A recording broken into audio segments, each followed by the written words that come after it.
धर्म स्नेही सत श्रद्धालु यहाँ पर उपस्थित आप सभी भव्यवर पुंडरीक पुण्यात्मा महानुभाव, आचार्य भगवान समंतवत स्वामी की निसीम कृपा दृष्टि, स्वकल्याण के साथ साथ पर कल्याण के लिए समुद्भूत तीव्र भावना, इसके फलस्वरूप उन्होंने रत्नकंडक साहब का जैसे महत्वपूर्ण ग्रंथ की रचना की। हम और आप सभी उस ग्रंथराज की वाचना यहाँ पर देख रहे हैं, वाचना चल रही है। इसमें सावकों के 12 शिक्षाव्रतों का कथन चल रहा था। अंतिम शिक्षाव्रत वैयावृत्ति या अतिथि संविवाह, इस संबंध में विवरण देखा था, उसी को और आगे बढ़ाते हुए यहाँ पर काव्य नंबर 118, जहाँ वैयावती के 4 वेद किए और 4 वेदों में प्रसिद्ध यहाँ पर महानुभावों के नाम प्रस्तुत किए। 118वें श्लोक में उन्होंने किन किन महानुभावों को ये स्वीकार किया है कि प्रसिद्धि को प्राप्त हुए। श्री शेण वृषभसेन कौंडिश शुकरशदष्टान्ता वैयावर्त शेते चतुर्विकल्पस्य मंतव्या, 4 विकल्प मंतव्या मानने के योग्य हैं। आहार दान में महाराज श्रीसेन, औषधि दान में वृषभसेना, शास्त्र दान में कौंडिश एवं आवास दान में सुकर। ये दृष्टांता दृष्ट देखी गई हैं।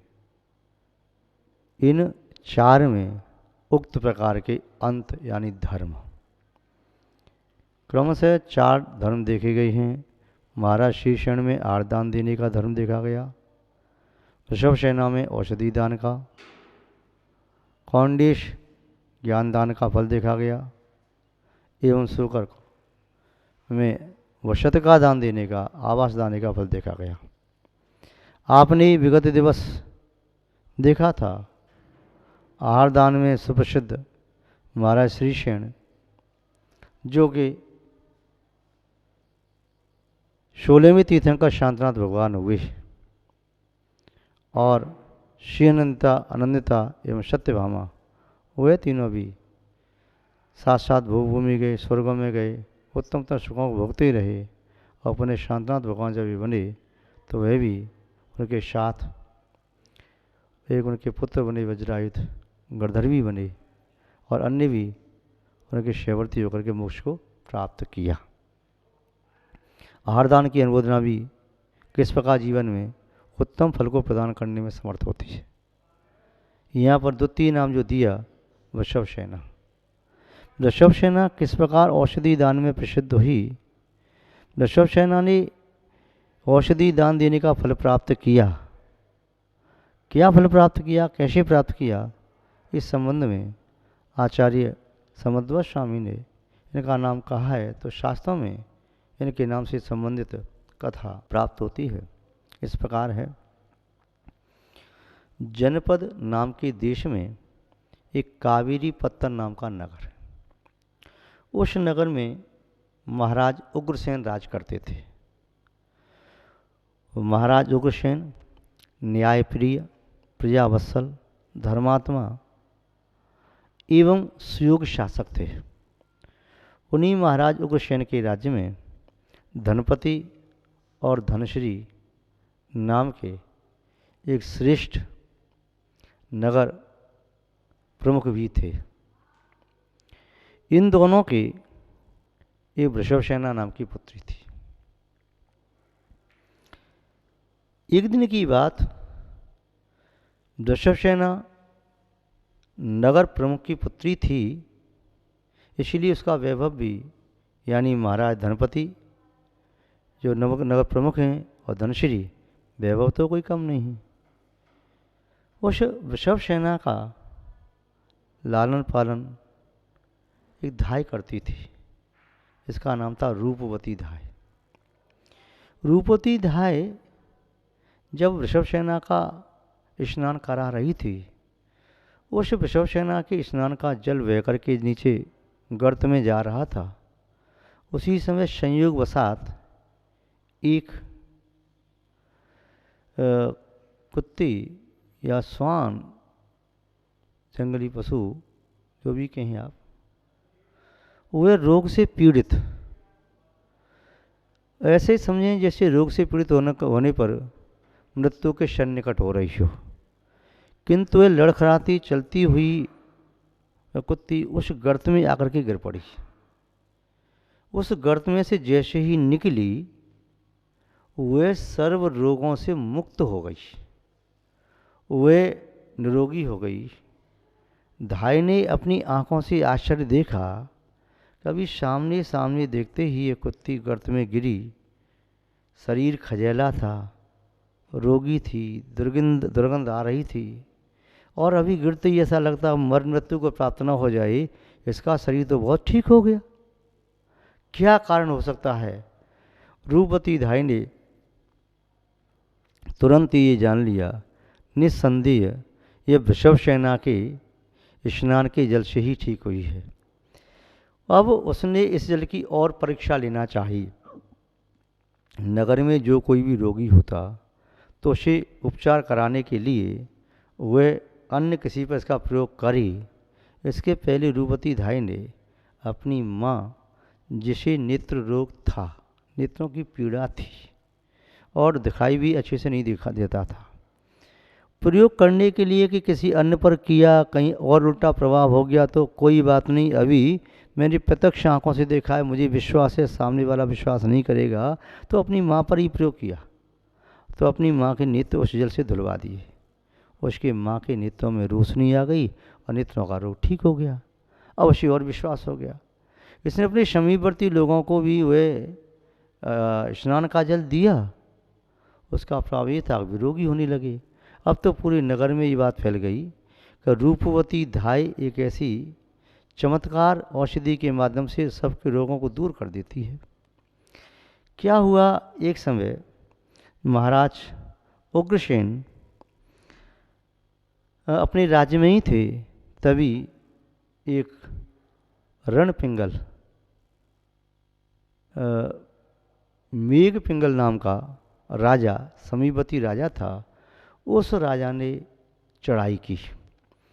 महाराज उग्रसेन ने अपने सेनापति रणपिंगल को युद्ध के लिए भेजा, किंतु वह जो राजा था मेघपिंगल, बड़ा कूटनीतिक कुशल, वह दुस्साहसी राजा था।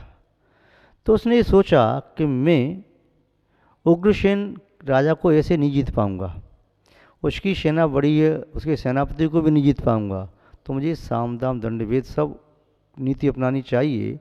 और क्या करूं, मैं इसकी सेना को बिना युद्ध के ही ख़त्म कर दूं, क्या उपाय हो सकता है? तो उसने क्या किया, जहाँ पर महाराज उग्रसेन की सेना का पड़ा हुआ था, वहाँ पर जो भी जलाशय थे सब में जहर मिलवा दिया।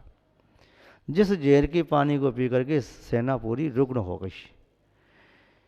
जो सेनापति रणपिंगल था, वह जब कावेरी पत्तन आया, उसको लाया गया सैनिकों के द्वारा, बताया कि ये विषाक्त है, मृत्यु के सन्निकट हैं, इसका कोई उपचार कैसे हो। तभी उसका उपचार करने के लिए धाय ने वह जल का प्रयोग किया और इससे वह सेनापति रोग मुक्त हो गया। बड़ा आश्चर्य हुआ सबको। अब पता लगाया राजा ने कि ये किस प्रकार से हुआ,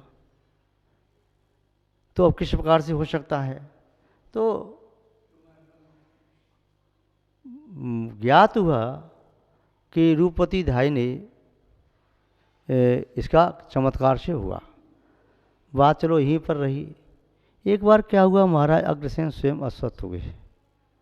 अस्वस्थ होने पर जब उपचार के लिए जल मंगाया गया रूपवती धाई से, तो धनपति और धनश्री ने सोचा कि हमारी पुत्री का स्नान का जल है, राजा के ऊपर कैसे छिड़का जाए।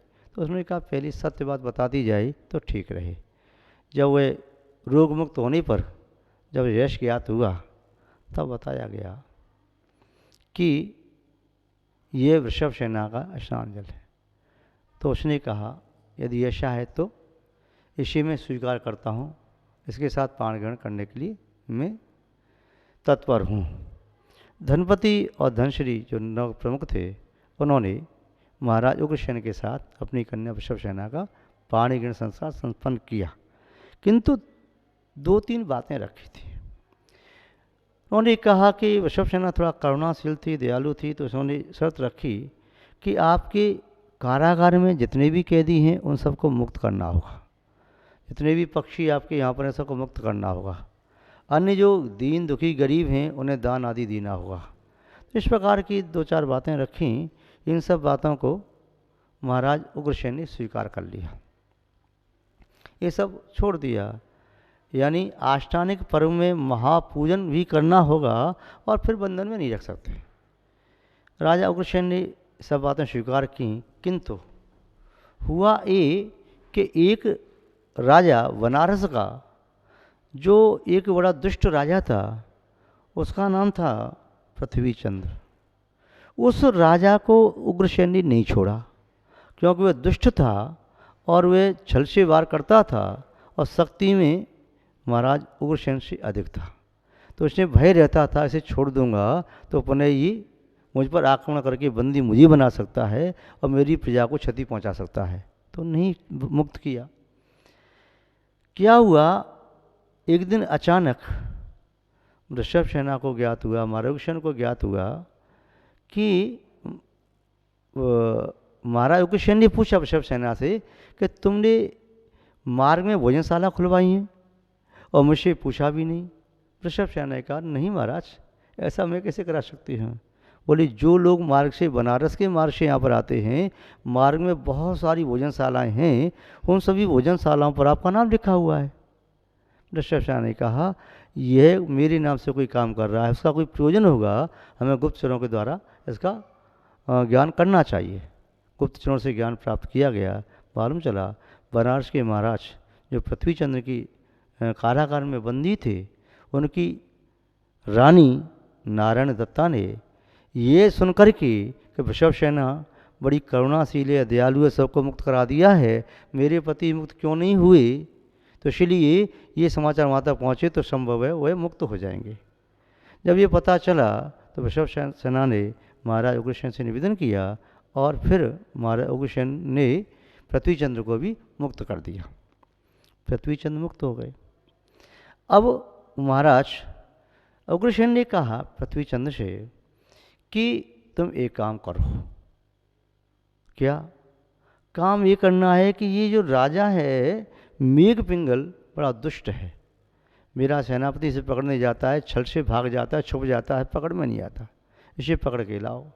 तो मेघ पिंगल ने को पकड़ने के लिए पृथ्वी चंद्र ने कहा मैं पकड़ के ले आऊँगा, मैं तो मेघ पिंगल की एक एक बात जानता हूँ, आप चिंता ना करो।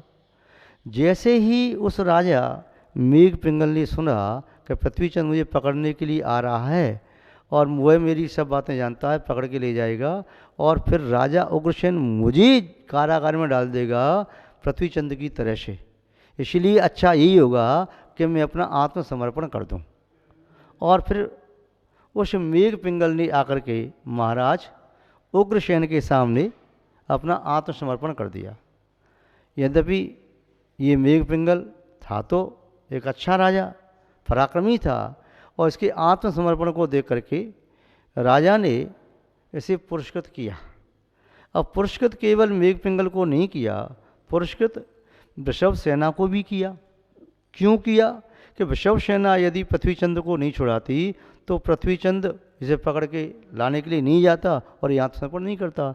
इसलिए राजा ने न्याय के अनुसार सभा में अपनी रानी वृषभ सेना का भी सम्मान किया और मेघ उसका मेघ पिंगल का भी सम्मान किया। दोनों को विशिष्ट प्रकार के कंबल दिए। कंबल दोनों एक ही तरह के थे, बस अंतर इतना था कि दोनों कंबलों पर नाम अलग अलग लिखे थे। एक कंबल पर नाम लिखा था वृषभसेना और दूसरे पर नाम लिखा था मेघ पिंगल। अब कुछ दिनों के उपरांत एक दिन क्या हुआ, मेघ पिंगल की रानी महाराज उग्रसेन के महलों में आई और वह वृषभसेना से मिली। संयोगवशात कहिए कि वे जो रानी आई थीं वे महाराज मेघ पिंगल का कंबल ओढ़ करके आईं और यहाँ पर महारानी से मिली। और बातों बातों में जब उन्होंने कंबल उतार के रख दिया, सहजता में क्या हुआ कि भूल से चूक से उनका वह कंबल वहाँ रह गया और जल्दी में जब रानी जाने लगी तो उन्होंने वो कंबल देखा, तोड़ के चली तो वो कंबल वृषभसेना का कंबल ओढ़ करके चली गई। किसी को ज्ञात नहीं हुआ। संयोगवशात एक दो दिन के बाद मेघ पिंगल पुनः महाराज उग्रसेन के दरबार में उपस्थित हुआ तो संयोगवशात उस कंबल को ओढ़ के आ गया। उसने भी नहीं देखा कंबल कौन सा है। महाराज उग्रसेन अपने दरबार में उपस्थित थे और उन्होंने उस कंबल को देखा तो महाराज उग्रसेन की दृष्टि कंबल पर लिखे नाम पर गई। वृषभसेना नाम लिखा था। उसे देख करके तो उन्होंने कोप से पूछा, ये कंबल तुम्हारे पास कैसे है? और तो वह मेघ पिंगल घबरा गया कि अब तो महाराज निस्संदेह मैं इनका शत्रु हूँ, मैंने समर्पण भी किया है पर अब मुझे छोड़ेंगे नहीं, तलवार से मेरा सर ही काट देंगे। तो वह घबरा करके कुछ बोला तो नहीं कि मेरे पास कंबल कैसे आया कैसे नहीं आया, और वहाँ से प्राण बचा के भाग गया।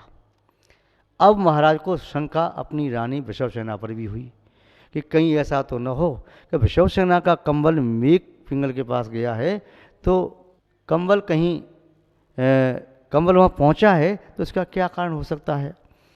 अब पुनः कंबल जब मेघ पिंगल प्राण बचा के भाग गया, वृषभसेना को राजा ने दोषी मान करके उसे समुद्र में फेंकवा दिया।